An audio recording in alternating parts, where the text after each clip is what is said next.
노다지 썰전입니다. 오늘은 2025년 3분기 기아 실적을 놓고 좀 이야기 나눠보겠습니다.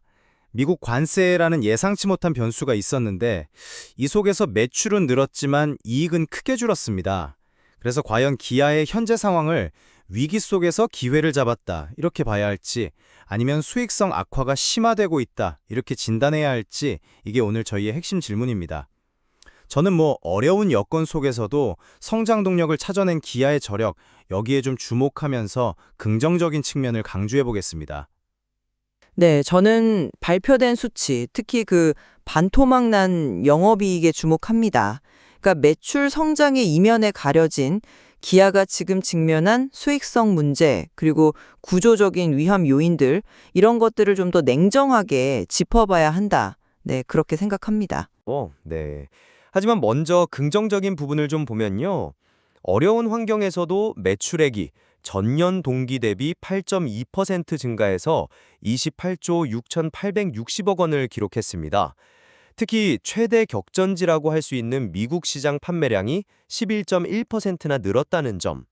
이게 저는 기아의 브랜드 경쟁력이 여전히 건재하다는 신호가 아닐까 싶습니다.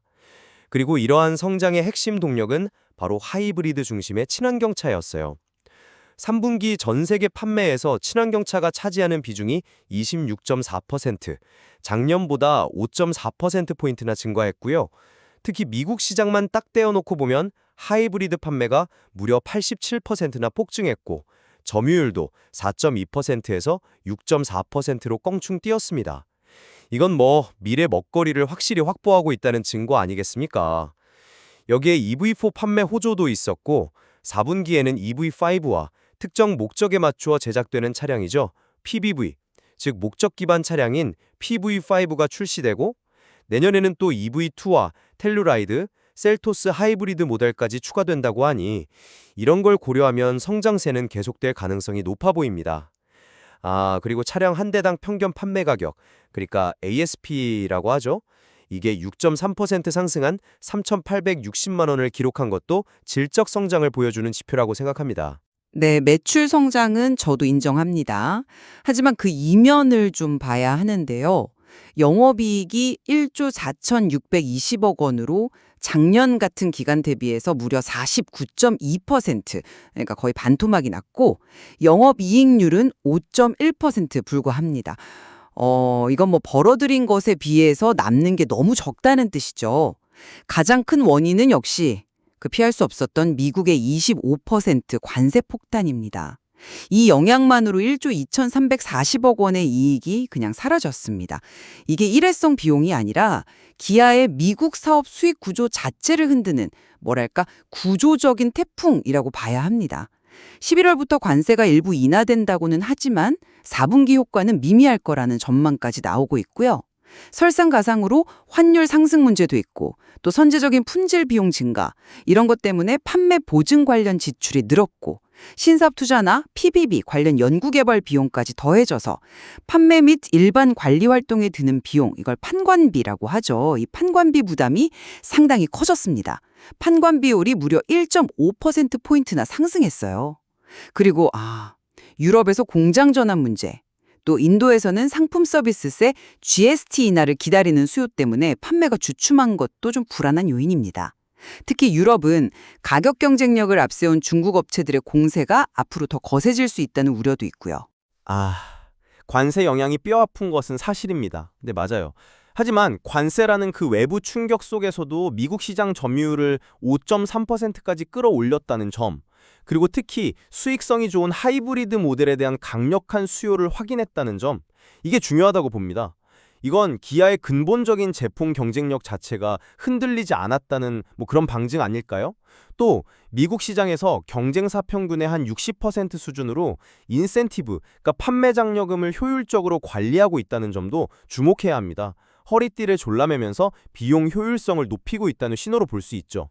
그리고 장기적으로 보면 EV2부터 EV5, PB5까지 이어지는 전기차 풀라인업 구축, 그리고 하이브리드 모델 강화가 미래 시장 변화에 대한 아주 든든한 대비책이 될 거라고 생각합니다. 실제로 유럽에서도 전기차 판매가 40% 이상 성장하면서 가능성을 보여주지 않았습니까? 미래를 위한 투자는 당연히 필요하지만 지금 현재의 출혈이 너무 큽니다. 말씀하신 그 미국 시장의 성과도 1조 원이 넘는 관세 부담 앞에서는 사실 빛이 바를 수밖에 없어요. 이게 마치 밑빠진 독에 물 붓는 것처럼 매출이 늘어도 이익이 계속 새어나가는 그런 형국입니다. 물론 관세 영향을 제외하면 매출액 대비 제품 생산 비용 비율, 즉 매출 원가율 76.8%가 유지되었다고는 하지만 관세는 이미 현실화된 비용 아닙니까? 4분기 관세 인하 효과마저 제한적이고 내년에나 온전히 반영된다면 단기적인 불확실성은 여전한 거죠. 유럽 시장에서의 그 중국 업체와의 가격 경쟁, 또 선제적인 품질 비용, R&D 투자, 이런 당면한 비용 압박도 무시할 수 없습니다. 어떻게 보면 외부 환경 변화에 여전히 크게 흔들리고 있다는 인상인데 과연 내부적인 체질 개선만으로 이런 리스크를 충분히 방어할 수 있을까? 저는 좀 의문입니다. 저는 그래도 기아가 관세라는 큰 외부 악재 속에서도 미국 중심의 성장, 그리고 하이브리드 경쟁력이라는 핵심 역량을 증명했다고 봅니다. 어려운 시기에도 비용 절감 노력을 하고 또 고부가가치 제품 판매를 늘리고 그리고 주주들과의 배당 약속을 지키려는 의지, 이런 것들을 통해 기본적인 체력, 그러니까 펀더멘탈은 여전히 견고하다는 걸 보여줬다고 생각합니다. 지속적인 신차 출시와 친환경차 라인업 강화는 미래를 위한 착실한 준비 과정이라고 평가하고 싶습니다. 네. 기록적인 매출에도 불구하고 이익이 급감한 현실은 냉정하게 봐야 합니다. 1조 원이 넘는 관세와 각종 비용 증가는 이게 단기적으로 해소되기는 어려운 구조적인 문제라고 생각합니다. 결국 기아가 앞으로 수익성을 어떻게 회복하고 또 방어해 나갈 것인가, 이게 지속 가능한 성장의 핵심 열쇠가 될 것입니다. 미래 성장 동력 확보와 현재의 수익성 방어, 이 두 마리 토끼를 어떻게 잡을지 계속 지켜봐야 할 것 같습니다. 네, 오늘 기아의 2025년 3분기 실적을 통해서 성장과 수익성 사이의 어떤 딜레마를 확인할 수 있었습니다. 관세와 비용 압박이라는 쉽지 않은 현실 속에서 과연 하이브리드와 전기차를 발판 삼아서 돌파구를 찾고 지속적인 성장을 이어갈 수 있을지 기아의 다음 행보를 주목할 필요가 있겠습니다. 네, 오늘 논의된 내용 외에 더 깊이 있는 분석과 데이터는 관련 자료를 통해 추가로 확인하실 수 있습니다. 노다지 썰전이었습니다.